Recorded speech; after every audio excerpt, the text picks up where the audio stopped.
In the cold, sterile halls of justice, they saw her as nothing, a faded photograph from a life she no longer recognized. Her husband, a titan of industry, sat with his pristine, polished mistress, their lawyers ready to paint her as a desperate, unstable gold digger.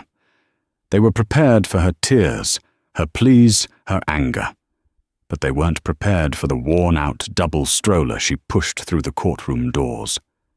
And they certainly weren't prepared for the quiet, unassuming judge on the bench who held a secret connection so deep it would not only shatter their web of lies, but expose a crime that had been buried for years. Stay tuned, because this isn't just a divorce, it's a reckoning. The wheels of the cheap second-hand stroller squeaked a pathetic protest against the polished marble floors of the Fulton County Courthouse. Each sound grated on Ava Miller's raw nerves, a soundtrack to her humiliation. In the stroller, her 16-month-old twins, Noah and Mia, were miraculously asleep, their cherubic faces a stark contrast to the ugliness surrounding them. They were the only pure good things left from her life with Donovan Caldwell. Donovan. Even his name felt like swallowing glass now. He sat across the cavernous waiting area, a king on a temporary throne of polished oak. He wasn't looking at her. Of course not. His attention was entirely consumed by Brenda Beaumont, the woman who had replaced Ava in her home, her bed, and now by his side in this public dissection of their marriage. Brenda was everything Ava wasn't anymore. Her blonde hair was a sleek architectural marvel that probably cost more than Ava's monthly grocery budget. Her cream-colored pantsuit was immaculate. Her posture exuded a bored, effortless wealth. She whispered something in Donovan's ear, and he chuckled a low, rumbling sound that once made Ava feel safe. Now it made her stomach clench with a mixture of grief and acid rage. They looked like a power couple on the cover of a business magazine. Ava with her worn-out cardigan, the faint stain of baby food on her shoulder she'd tried to scrub out, and the dark circles under her eyes felt like a ghost haunting their victory party. Her lawyer, Jessica Riley, a young, earnest woman from legal aid, placed a reassuring hand on her arm. Ava, just breathe. We have a solid case for fair child support and alimony. His financials speak for themselves. Ava nodded, but her gaze was fixed on the thick, leather-bound briefcase carried by Donovan's lawyer, Arthur Peterson, a man who looked like he was carved from granite and greed. She knew what was in there. Character assassinations, doctored timelines, reports from private investigators designed to paint her as an unstable, unfit mother who was trying to extort a fortune from a long-suffering man. The life they were about to describe in court was a work of fiction. They would erase the years Ava spent supporting Donovan when he was just a struggling architectural draftsman with a dream. They would omit the inheritance from her father, a modest sum, but everything he had that she'd poured into Donovan's first business venture. They would conveniently forget how she'd worked 2 jobs to keep them afloat while he networked and schmoozed, promising her the world once his company, Caldwell Designs, took off. And it had taken off, spectacularly. Caldwell Designs became synonymous with innovative, eco-friendly urban development. Donovan became a local celebrity, the visionary architect changing the city's skyline. And Ava became invisible. She was the supportive wife, the homemaker, and then the mother. The moment Mia and Noah were born, it was as if a switch flipped. Donovan's late nights at the office became more frequent, his business trips longer. The scent of Brenda's cloyingly expensive perfume, Fleur de Rocher, started clinging to his suits. The discovery had been brutal, a classic cliché. A text message that flashed on his phone while he was in the shower. Can't wait to have you all to myself tonight. The world had tilted on its axis. The confrontation was a blur of gaslight and denial, until he finally spat the truth at her like venom. He was done. He wanted a partner who was his equal, not a glorified nanny. He wanted Brenda. He'd offered her a settlement that was a calculated insult enough to keep her quiet, but not enough to live on comfortably contingent on a non-disclosure agreement and her silent, dignified exit from his life. For the sake of her children, she had refused to be silenced. She asked for what was fair, what the law dictated, she and their children were owed. In response, Donovan had declared war. "All rise." The bailiff's voice boomed, jolting Ava from her bitter memories. The heavy doors to courtroom 4B swung open. Donovan and Brenda stood gliding past her without a glance. Mr. Peterson gave Ava and her squeaking stroller a look of profound disdain.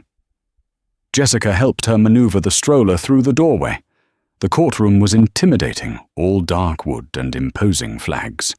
At the bench sat a man who looked to be in his late 60s, with a fringe of white hair, sharp blue eyes, and a face that seemed etched with the weight of countless broken families.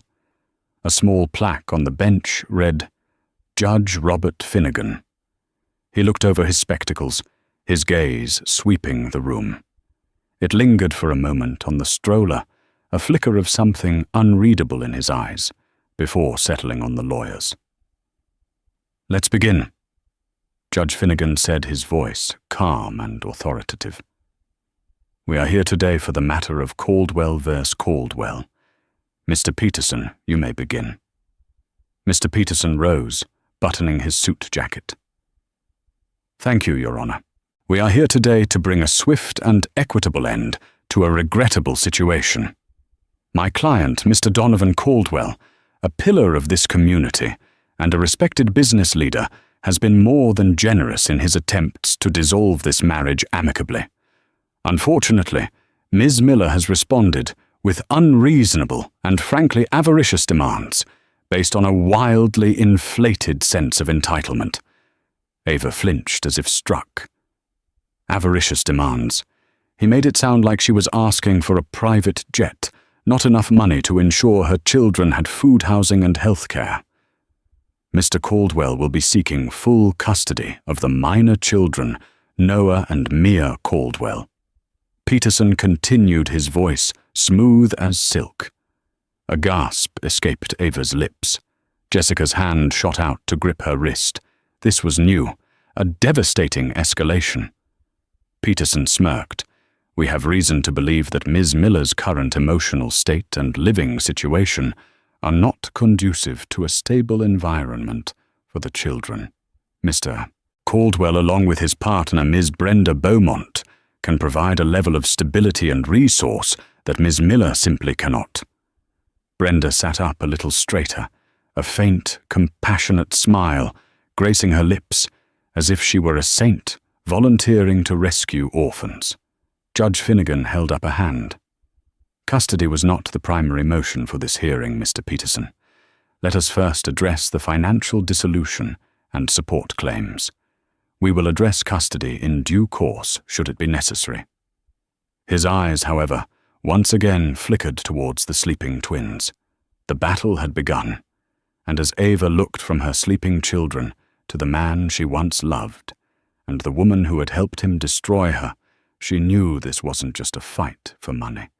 It was a fight for her identity, her future, and the very truth of her life. She clutched the worn leather strap of her satchel, the only weapon she had left. Inside, amongst the baby wipes and spare pacifiers, were a few faded notebooks that held the last vestiges of the man her father used to be, and the ghost of the dream Donovan had stolen. She just had to pray it would be enough. The air in the courtroom grew thick with a tension that felt physically suffocating. Mr. Peterson, with the predatory grace of a shark, began his methodical dismantling of Ava's life. He presented an image of Donovan as a magnanimous, long-suffering husband, burdened by a wife who had grown increasingly erratic and demanding after the birth of their children. "Your Honor," Peterson began pacing before the bench. Mr. Caldwell has provided Miss Miller with a beautiful home, a generous allowance, and a life of comfort she could never have achieved on her own. Yet since the arrival of the twins, her behavior has become concerning. He produced a series of credit card statements.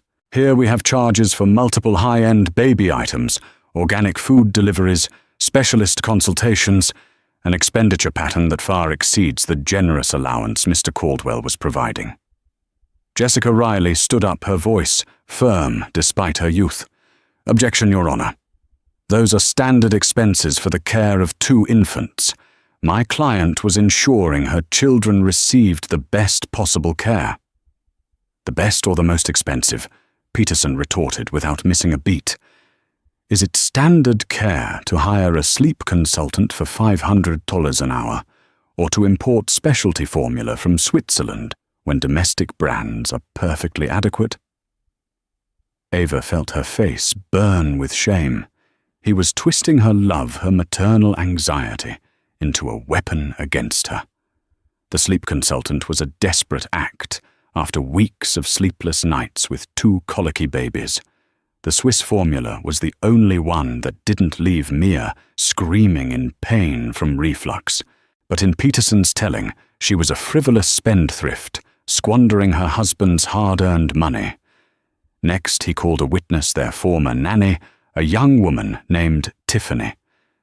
Ava had let her go 3 months ago after discovering she was frequently on her phone, ignoring the children. Donovan had apparently kept in touch. Tiffany, coached to perfection, spoke of Ava's mood swings. She described Ava as being constantly overwhelmed and frequently in tears. She mentioned an instance where Ava had dropped a jar of baby food, shattering it on the floor, and had simply sat down and cried instead of cleaning it up. She just seemed so fragile, Tiffany said, dabbing at a non-existent tear with a tissue. I was worried about her being alone with the babies. Ava stared at her hands, her knuckles white, as she gripped the table. She remembered that day. It was after 72 hours with less than 5 hours of sleep. Noah had a fever. Mia had an ear infection. And Donovan was unreachable on a business trip to Aspen, a trip she later learned that he had taken with Brenda. The dropped jar hadn't been a sign of instability. It had been the breaking point of a bone-weary, abandoned mother.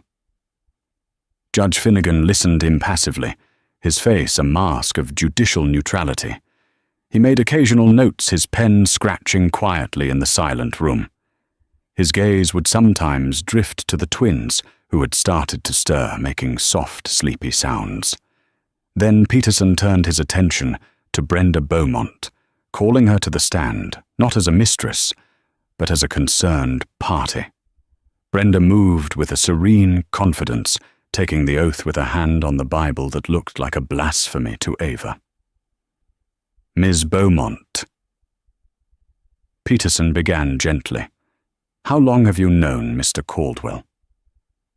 "Donovan and I have been business associates for several years," she said, her voice smooth and modulated. "Our relationship only became personal after his marriage had, for all intents and purposes, completely broken down." A bald-faced lie. Ava had phone records proving their affair had started long before the breakdown. But Jessica had advised her to hold that back, to let them build their house of cards before she revealed her hand. "And in your time with Mr. Caldwell, have you had occasion to observe his interactions with his children?" "Oh, absolutely." Brenda gushed, her face softening into a beatific smile. "Donovan is a wonderful father. He adores Noah and Mia. When he has them, he's completely present, reading to them, playing with them. He's a natural. It's my belief that a child needs 2 parents, and if one is struggling, then the other must step up. And I, of course, would be there to support him and the children in every possible way." The implication was clear. She was the stable, supportive partner who could help Donovan raise his children, rescuing them from their hysterical, incompetent mother. The judge leaned forward slightly. "Miss Beaumont, you are the Chief Operations Officer at Caldwell Designs, is that correct?" Brenda's smile tightened a fraction of an inch. "That's correct, Your Honor. I've been with the company since its early growth phase." "So you have intimate knowledge of the company's financials and operations?" he asked. "Yes. I'm proud to say I've been instrumental in our success," she said, puffing up with pride. "I see," the judge said, making another note. He looked back at Peterson. "Do you have anything further for this witness?" "Not at this time, Your Honor," Peterson said, looking smug. He had successfully painted Ava as the unstable past and Brenda as the brilliant future. The clock on the wall ticked towards the lunch recess. Mia began to fuss in her stroller, her soft cries cutting through the tense silence. Ava instinctively reached back her hand, finding the stroller's handle, rocking it gently. The sound seemed to annoy Donovan, who shot her a look of pure irritation. He, the wonderful father, couldn't bear the slightest interruption from his own child. Judge Finnegan observed the small, silent exchange. "We'll break for lunch," he announced, his voice flat. "We will reconvene at 2:00 p.m., at which time we will hear from Ms. Miller." As the judge swept out of the room, Donovan and Brenda rose, surrounded by their legal team.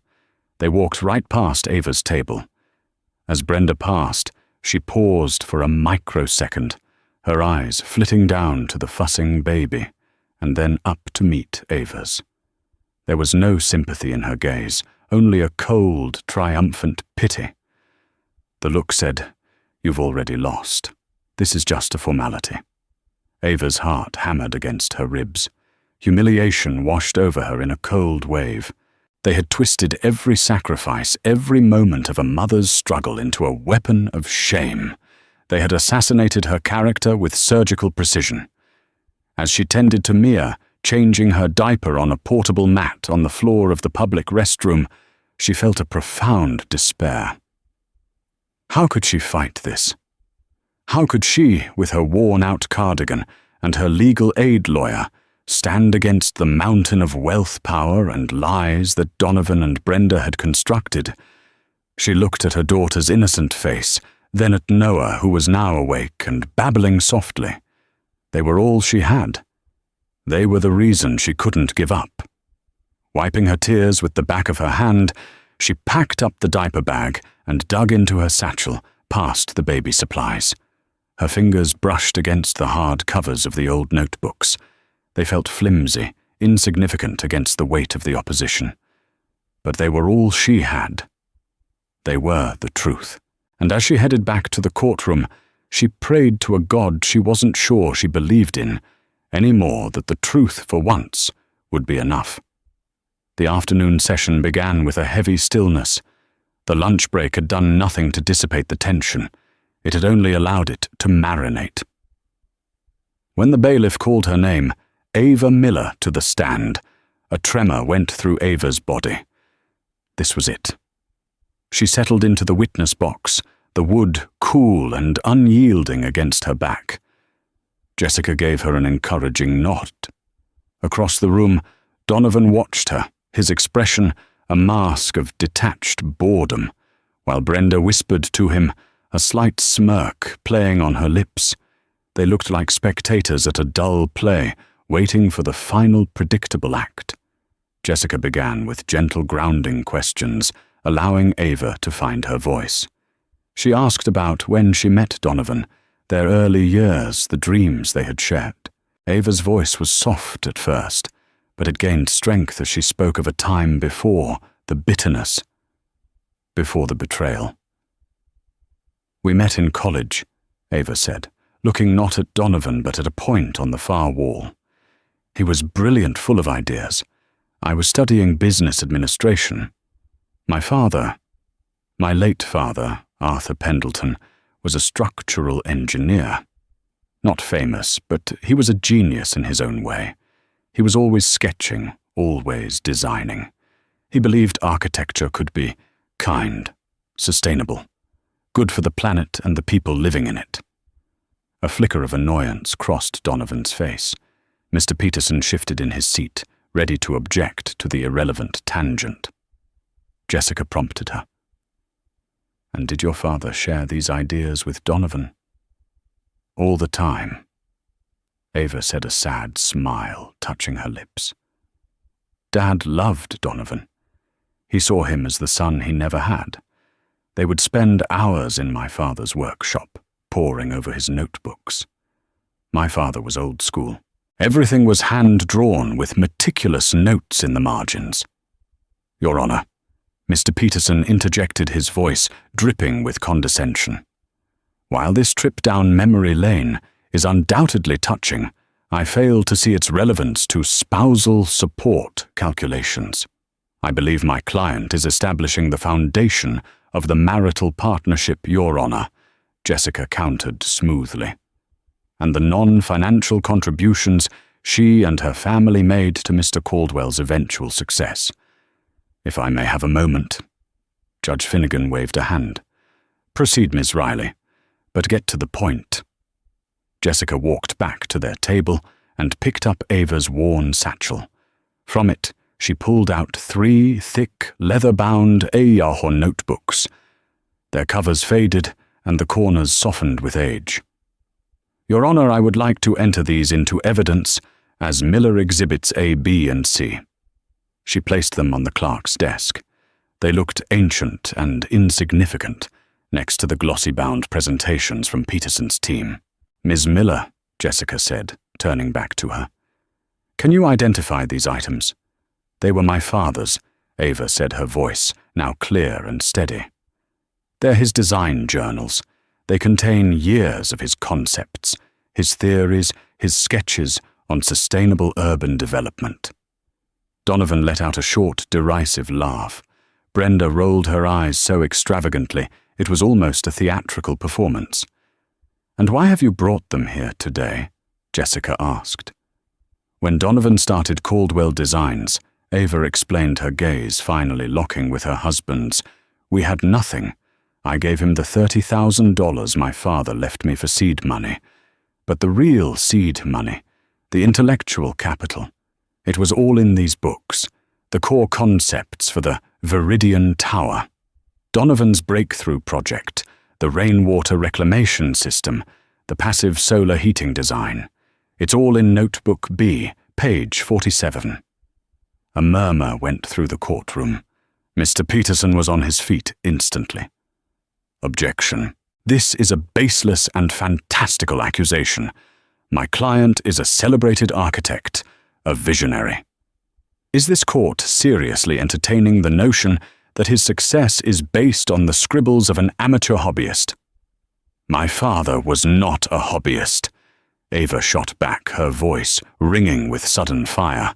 "He was a brilliant engineer who couldn't afford a patent lawyer for every idea he had. He trusted Donovan. He treated him like a son." Judge Finnegan held up a hand, silencing Peterson. "The objection is noted. Ms. Miller, are you alleging that your husband's acclaimed designs were in fact stolen from your father's work?" "I am not alleging it, Your Honor. I am stating it as a fact," Ava said, her chin high. "Caldwell Designs was built on a foundation of my money and my father's genius. That is a marital contribution that Mr. Peterson's spreadsheets conveniently omit." Donovan was no longer bored. His face was a thundercloud of fury. He leaned over and hissed something to Peterson, who immediately requested a moment to confer with his client. Judge Finnegan, however, seemed more interested in the notebooks. "Bailiff, please bring me the exhibits." The bailiff carried the heavy journals to the bench. The judge put on his reading glasses and opened the first one. The courtroom was silent, save for the rustle of old paper, as the judge turned the pages. He ran a finger over the intricate, hand-drawn schematics, the dense, spidery handwriting. He spent a long time looking his expression unreadable. Ava's heart pounded in her chest. It was a wild, desperate move, and she had no idea if it would work. She was banking on the faint hope that the truth presented in its rawest form could cut through the polished lies. Donovan and Peterson were whispering furiously. Brenda looked shaken, her perfect composure finally cracking. She kept glancing from the notebooks to the judge, a sliver of panic in her eyes. After what felt like an eternity, Judge Finnegan closed the notebook. He took off his glasses and cleaned them slowly with a handkerchief. He looked down at Ava, his blue eyes sharp and piercing. "Ms. Miller." He said, his voice quiet, but carrying to every corner of the room. "Your father's name was Arthur Pendleton, you said." "Yes, Your Honor." "And he worked for the City Planning Department for over 30 years before retiring in 2010. Ava's brow furrowed. It was public record, but it was a strange, specific question. "Yes, that's right. How did you—" The judge didn't answer her directly. He looked over at Donovan, whose face had gone pale. "Mr. Caldwell," the judge said, his tone suddenly laced with steel, "your testimony is next. I believe we will have a great deal to discuss." He banged his gavel. "We'll take a 15-minute recess." As the judge stood, he kept one hand resting on top of the old notebooks, as if protecting them. Ava watched him go, a strange, terrifying hope blooming in her chest. The judge knew something. Her father's ghost, trapped for years in the ink and paper of his life's work, had finally found a voice in the one place she'd least expected it. And for the first time all day, Donovan Caldwell looked afraid. The 15-minute recess felt like a lifetime. Donovan's team huddled in a corner, their hushed, frantic conversation a stark contrast to their earlier swagger. Brenda Beaumont was agitated, her fingers constantly flying across her phone screen as she typed furiously. She looked cornered, the mask of serene superiority crumbling to reveal something ugly and desperate beneath. Ava sat with Jessica, her hands trembling. "What just happened?" she whispered. "Does he know my father?" "I don't know." Jessica admitted, her eyes wide with a mixture of shock and excitement. "But whatever it is, we have their attention. He saw something in those books that rattled him. When you get back on the stand, just stick to the truth. Don't embellish. Let the notebooks speak for themselves."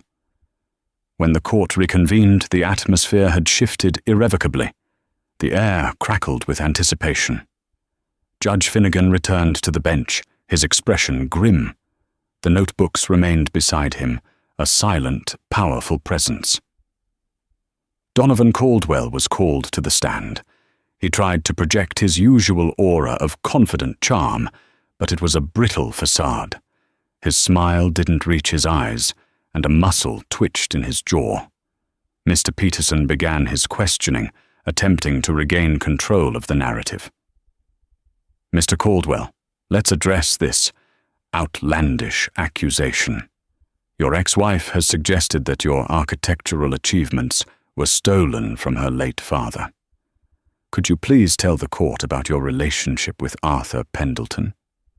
"Arthur was a wonderful man," Donovan said, his voice smooth but strained.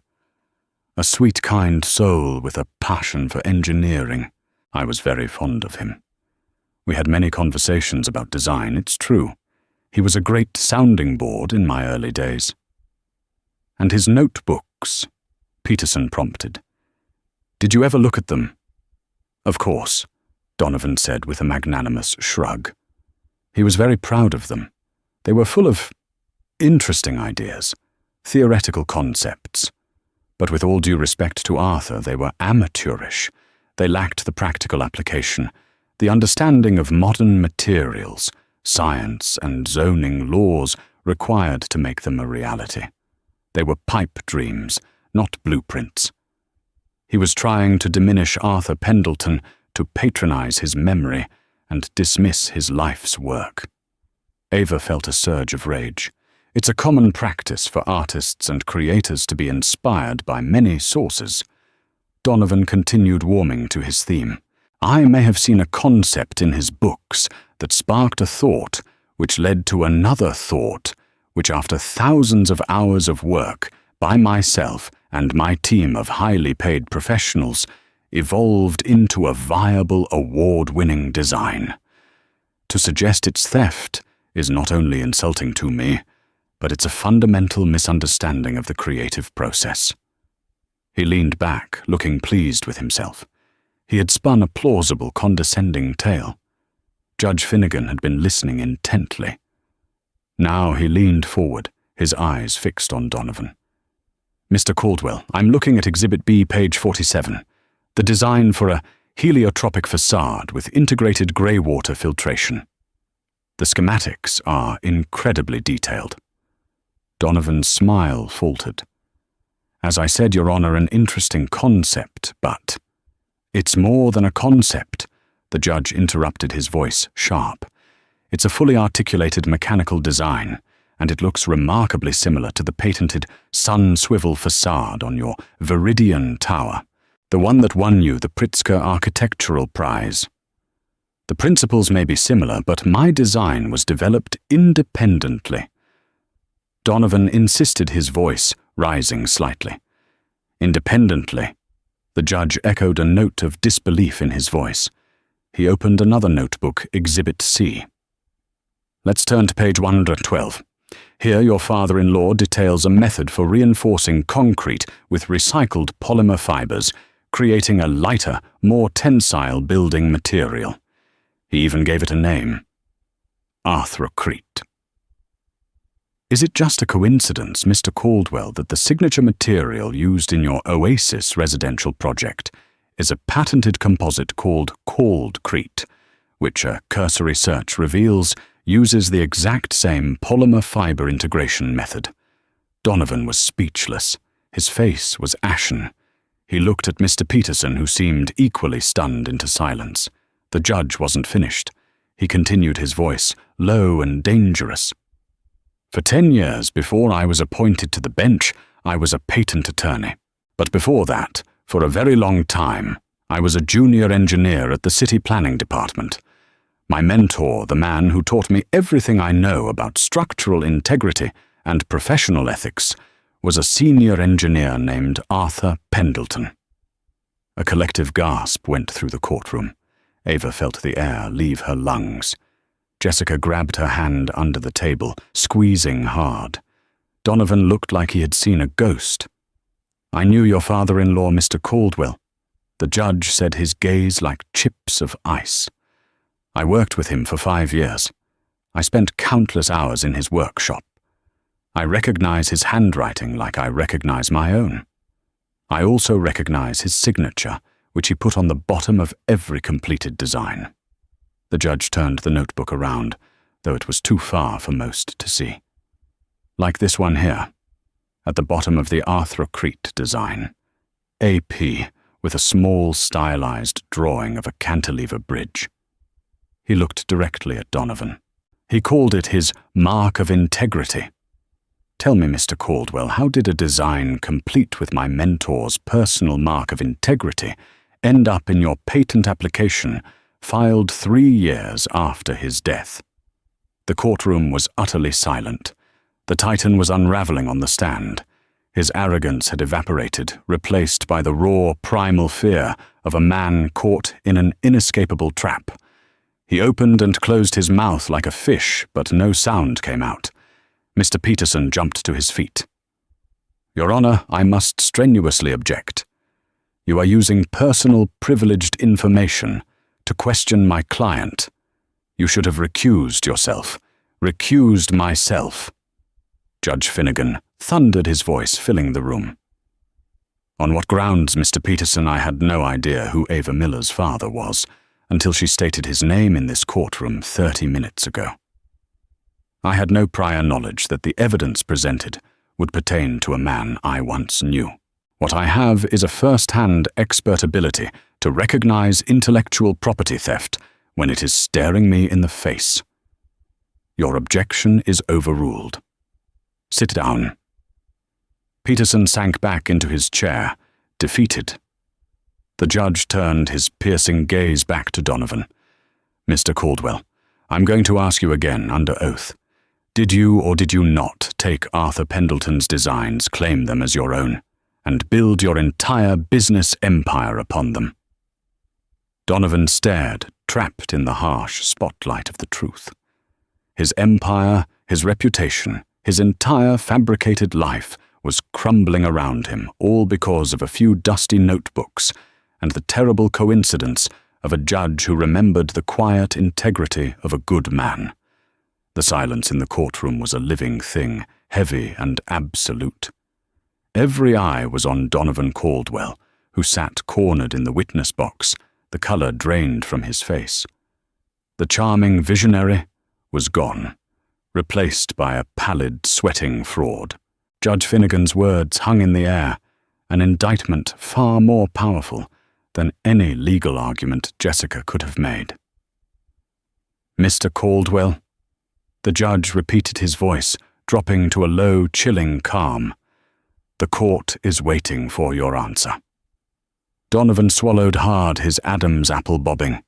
He looked to his lawyer for help, but Peterson could only offer a helpless, panicked shrug. He was on his own. It was an homage." Donovan stammered the word, sounding pathetic even to his own ears. "A tribute to his genius. I was carrying on his legacy." "You were carrying on his legacy by erasing his name from it." The judge retorted, his disbelief palpable. "By filing patents and accepting awards for work you did not do. That is not a legacy, Mr. Caldwell. That is fraud. That is a crime." The word crime landed like a physical blow. This was no longer a divorce hearing about assets and custody. It had morphed into something far more serious. The judge continued, his focus relentless. Arthur used to talk about a magnum opus, a grand project he was designing for a competition years ago, a self-sustaining skyscraper. He called it the Arcology Project. It was his dream. He poured years into it. "Tell me, does that name ring a bell?" Donovan remained silent. His jaw clenched. "Let me refresh your memory," the judge said, flipping through another notebook. "Ah, here it is. Exhibit A. The entire concept, from the foundational geothermals to the rooftop arboretum. It's all here." He looked up, his gaze sweeping past Donovan to the woman sitting behind him. "Ms. Beaumont?" Brenda jumped as if she'd been tasered.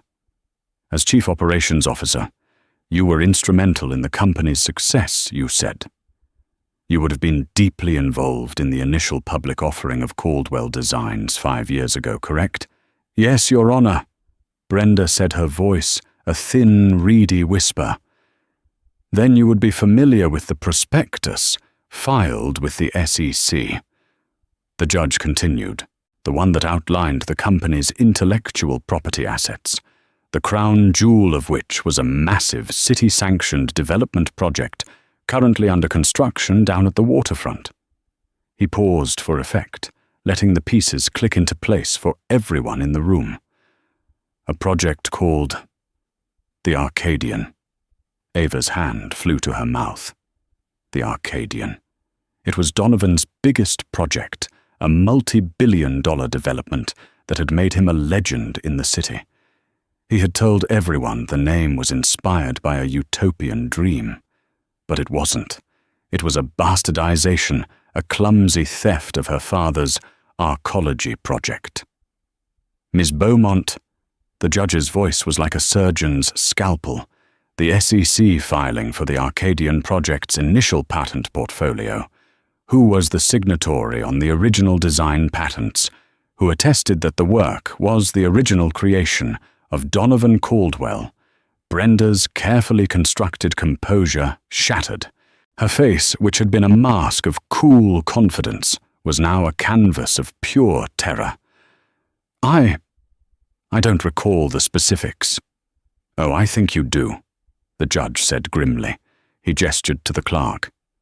"Madam Clerk, would you please do an online public records search?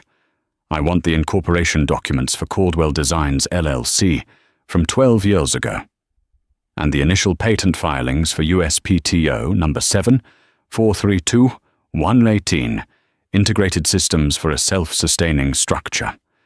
The clerk's fingers flew across her keyboard. The silence was deafening, broken only by the frantic clicking of the keys, and Mia, who had woken up and was making soft, cooing sounds in her stroller.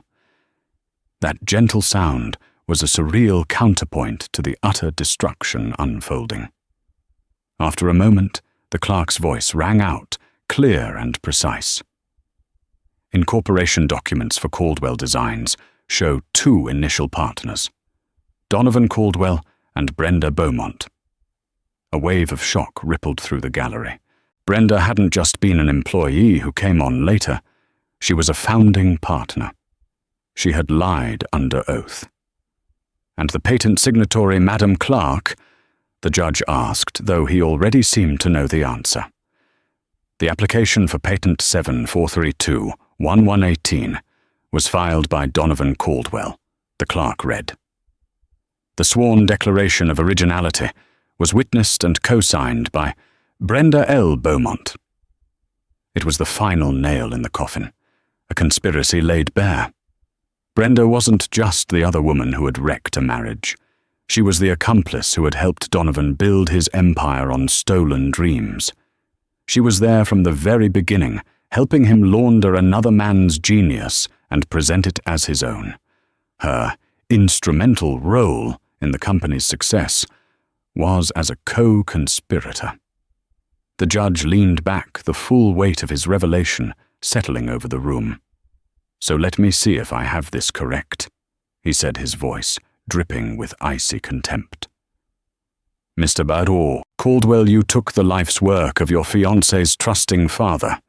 You, Ms. Beaumont, as his business partner, helped him file fraudulent patents and build a corporation on this theft. And today the 2 of you came into my courtroom and attempted to use the wealth generated by this crime to take that same man's grandchildren away from his daughter, painting her as unstable and avaricious." He looked from Donovan's ashen face to Brenda's horrified one. "This is no longer a divorce hearing," Judge Finnegan declared, his voice booming with righteous fury. "This is now the scene of a crime, a conspiracy to commit fraud on a massive scale, confessed to and corroborated by evidence, right here in my courtroom." He stared down at them, no longer a judge in a domestic dispute, but an arbiter of a much deeper justice. The secret was out not just of an affair, but of a decade-long deception that had ruined one family and unjustly enriched 2 criminals, and the consequences were about to be catastrophic. The judge's declaration hung in the air, sucking all the oxygen out of the room. The words, crime, conspiracy, and fraud echoed off the polished wood walls. The illusion of a simple, if messy, divorce had been utterly annihilated. Brenda Beaumont looked as if she had been physically struck. The blood drained from her face, leaving her with a ghastly, chalky complexion that clashed with her expensive tan. Her eyes, wide with panic, darted from the judge to Donovan, to her lawyer, searching for an escape that didn't exist. The poised, untouchable COO was gone. In her place was a trapped animal. "No!" she whispered, the sound barely audible. Then louder, "No!" She shot to her feet, her chair scraping backward with a jarring screech. "This is a lie," he told me. "Donovan told me the designs were his." All heads swiveled towards her. Mr. Peterson tried to grab her arm to pull her back down, to silence her before she could immolate herself completely, but she shook him off with a vicious snarl. "Donovan!" She shrieked, her voice shrill and ragged, all traces of her polished accent gone. She pointed a trembling finger at the man in the witness box. "You told me his father was a crackpot. You said they were just doodles and you were making them real. You swore to me it was all yours." Donovan, for his part, looked completely broken. He stared at her, his mouth agape, as she single-handedly dismantled any hope of a coordinated defense. He had been exposed as a thief. She was now exposing him as a liar and manipulator within their own corrupt partnership. "You used me." Brenda's voice climbed higher, cracking with hysteria. "You used his ideas, and you used my business degree to make it all legal. I built that company with you. I managed the investors, I handled the IPO. I did everything to make you a star, all based on your lies." Judge Finnegan watched the spectacle with a grim, unwavering gaze. He made no move to stop her. He was letting her dig the hole, giving her all the rope she needed to hang both herself and her lover. "Your Honor," she cried, turning her wild eyes to the bench. "He manipulated me. I am a victim here too." "A victim," the judge repeated, his voice dangerously soft. "Ms. Beaumont, you signed a sworn legal document attesting to the originality of work you now claim you thought was doodles. You profited for over a decade from this alleged manipulation, living a life of extreme luxury. You sat in this very courtroom an hour ago and piously offered to provide a stable home for the children of the woman whose family you helped defraud. You are not a victim. You are an accessory." Each word was a hammer blow. Brenda staggered back, clutching her throat. The legal and financial ramifications were crashing down on her. The SEC investigation, the shareholder lawsuits, the criminal charges, the prison time. Her perfect, curated life was dissolving into a nightmare in real time. She whirled back to Donovan, her face contorted in a mask of pure hatred. "I will not go down for you, you pathetic, cowardly thief. I'll tell them everything. Every corner you cut, every bribe you paid for zoning variances. Everything. I have records. I have copies of everything." It was a full-blown confession and a threat broadcast in a court of law on the record. Mr. Peterson buried his face in his hands. Donovan's lawyer could only stare, his jaw slack with disbelief at the utter self-destruction he was witnessing. The dam of Brenda's composure finally burst. A loud guttural sob escaped her lips. "He promised me everything," she wailed to the courtroom at large. "A partnership, a future. He said she meant nothing to him. He was going to leave her, and we would have it all." Her eyes found Ava. The hatred in her gaze was now mixed with a venomous, desperate jealousy. "And you with your whiny, pathetic act, coming in here with your crying babies and your sad little story, you think you've won, he'll have nothing left. You'll get nothing, I'll see to it. We'll all have nothing." Her breakdown was complete. The elegant, powerful woman had been stripped away, revealing someone grasping, vicious, and utterly terrified. She was no longer the mistress or the COO. She was just a common criminal, screeching as the walls closed in. The bailiffs, finally acting on a silent nod from the judge, moved towards her. "Ma'am, you need to calm down." "Don't touch me," she screamed, backing away. "It was all him. It was all his fault." The scene devolved into chaos as the bailiffs tried to contain the hysterical Brenda. Her shrieks echoed through the chamber as they escorted her struggling and sobbing out of the courtroom. In the stunned silence that followed her exit, the only sound was the soft babbling of Mia in her stroller. She was awake, her innocent blue eyes, so much like her grandfather's, surveying the wreckage of the adult world around her. Judge Finnegan looked down from the bench. His gaze fell on Donovan, who was still sitting in the witness box, a hollowed-out shell of a man. Then he looked at Ava, who sat holding her children's stroller, tears streaming silently down her face. They weren't tears of sadness, but of a profound, shattering vindication. The judge cleared his throat, his voice regaining its command. "This hearing is suspended," he announced. "Mr. Caldwell, you are not to leave the jurisdiction. I am informing the District Attorney's Office of these proceedings immediately.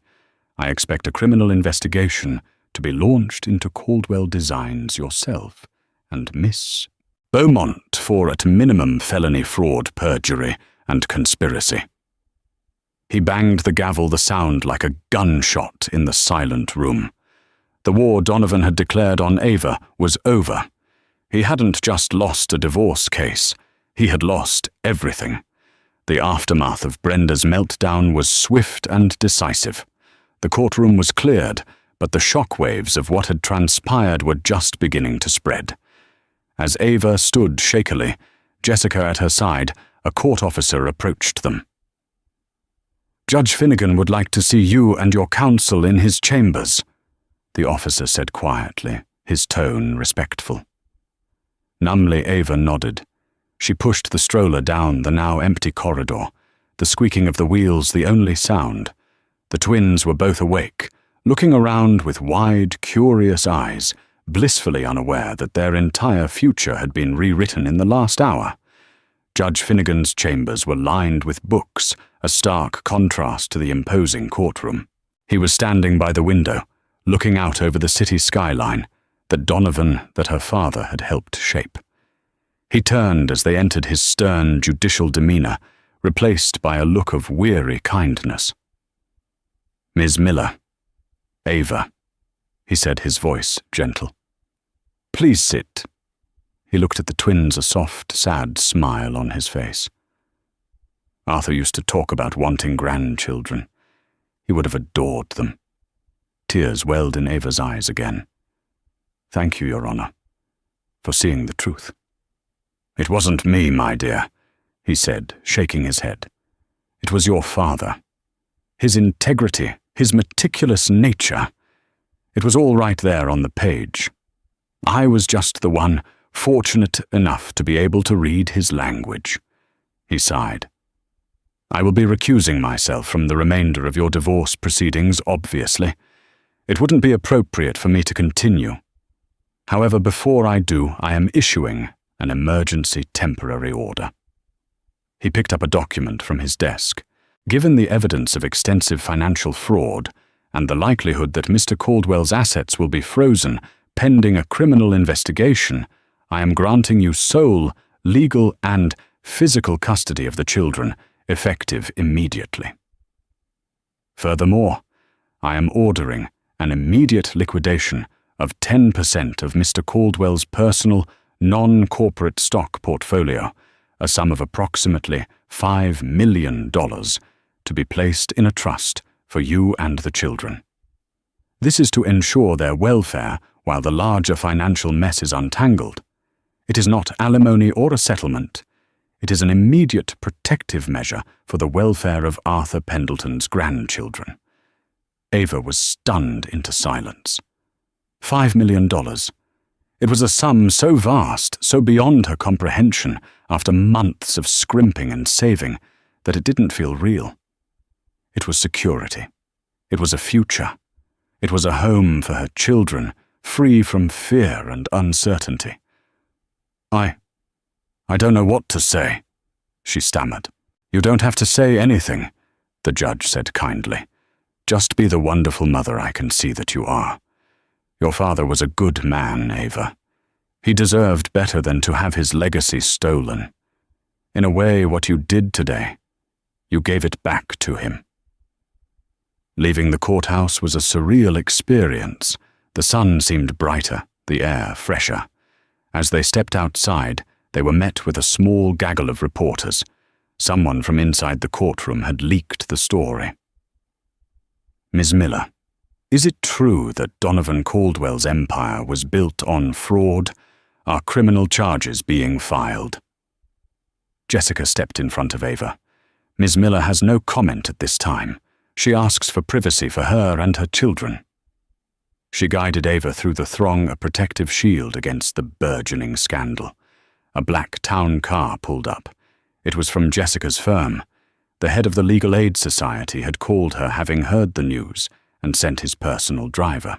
"We're going to be getting you some pro bono help from the best intellectual property lawyers in the state," Jessica said, her voice buzzing with excitement. "We're not just getting you a divorce settlement, Ava. We're going to get your father's name back on every building, every patent. We are going to correct history." As the car pulled away from the curb, Ava looked back at the courthouse. She saw Donovan being led out a side door by his lawyer, his shoulders slumped in defeat. He looked small, pathetic, a hollowed-out man, stripped of his stolen glory. There was no sign of Brenda. Ava turned her gaze forward. In the stroller, Noah had reached over and taken Mia's hand.